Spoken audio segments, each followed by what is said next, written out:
Welcome back to the show. Before we talk to Shri, here's a look at how the team at Bain & Company here keep it light, even at work.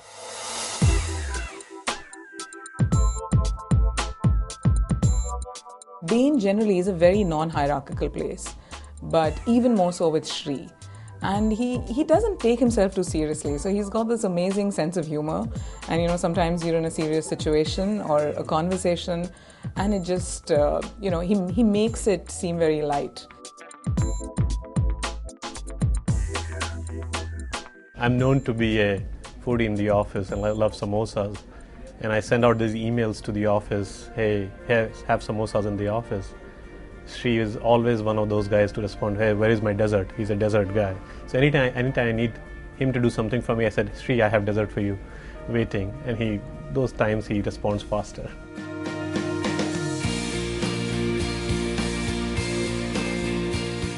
We have Friday beers. So like Friday afternoon around 3 o'clock, there'll be like beers out in the pantry. Everybody will come together and everybody will just chill out and have fun. Another interesting thing I'm a part of is Bain the band. So we have Bain versions of songs that actually brings out the creative element in people over here. For example, we had the song Pungi, which was based on the office admin here. And this song talked about, why he never gave someone good cabins and stuff. So it went like, "Oh Bedi ji, mujhe tu cabin dila de, badi jaldi, mujhe naya cabin dila de." This is not very well known. It is true that I am a Rajnikant fan. I took the entire office out to the Tamil version of a Rajnikant movie. It was not even subtitled or anything like that. And I don't think people understood most of it, but it was still great fun.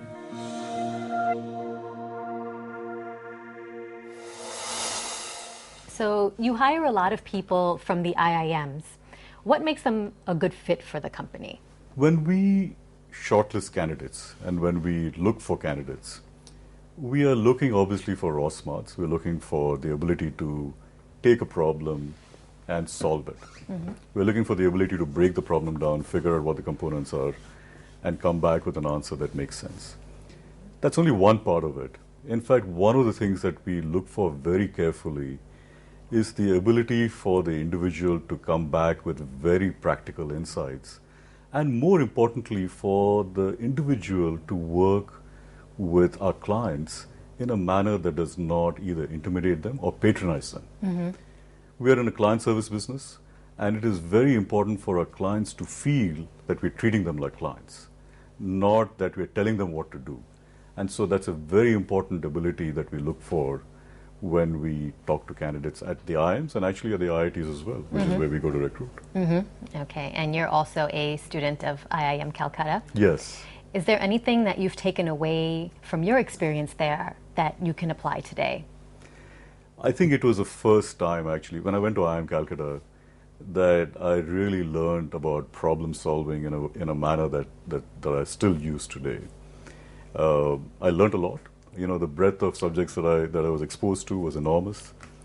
But it was really the analytical rigor that I learned at IIM Calcutta, I think, 25 years later, that still holds me in good stead. Mm-hmm. Tell us what it was like setting up the private equity and M&A business here for Bain. Yeah. When we came into India in 2006, the private equity consulting market was really not fully formed, I would say. There were deals that were happening.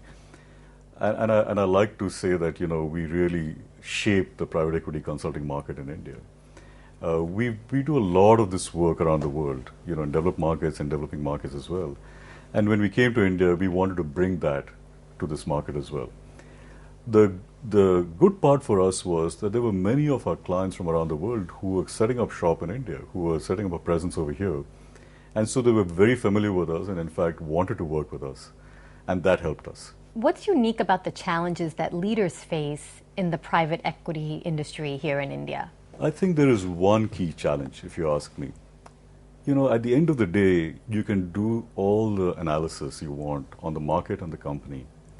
But at the end of the day, you are reposing faith and trust in an individual. You're putting in money into a company that's being led by a promoter, and that trust and faith in that individual is paramount. So while you can do all the analysis and you can figure out what the facts are, you have to have the confidence that the individual sitting across the table from you is going to deliver for you. That is very, very critical, actually, in my mind, in the private equity industry in India. And that judgment is very important. So not a lot of people know that you took time off from work to go work at a startup in Silicon Valley. Can you tell us more? Sure. So this was at the height of the dot-com boom in early 2000. And there was a friend of mine who was a successful entrepreneur. He had sold a startup to Amazon. And he called me up and said, I was at Bain at that time in Boston, and he called me up and said, I'm doing another startup, and would you like to join me? And, you have to remember that during those days, you had to be, have half a brain if you got an offer like that and not take it up. So we moved, my family and I, we just moved to Silicon Valley. We set up an office in Mountain View, and we stayed in the valley. And we did this for a while. It was a terrific experience. I just enjoyed the experience tremendously. But then I figured out that entrepreneurship was not for me, and I came back to Bain. I was one of the, I'm the poster boy for Bain, which is I tried entrepreneurship out, and I decided to come back. What kind of company was it? It went through various avatars. So initially it was going to be the eBay of rentals. And then it became a software middleware company. It actually continues to exist and do well. Oh, okay. Yes, but I just decided that it was not something that I wanted to do, and I decided to come back to consulting. You went back to Boston then? I went back to Boston after that. That's right. How long were you at it? So I didn't do it for very long, probably 8 months or so. Okay. But the interesting part of my experience was that I went at the height of the boom, and I saw the bust. Yeah. So I saw the collapse of the dot-com bubble, and it was just an experience in terms of contrast. Yeah. I raised money, but during the height of the boom, and then I saw the bust as well. Time for another quick break now. Sure. But stay with us for more. We'll be right back.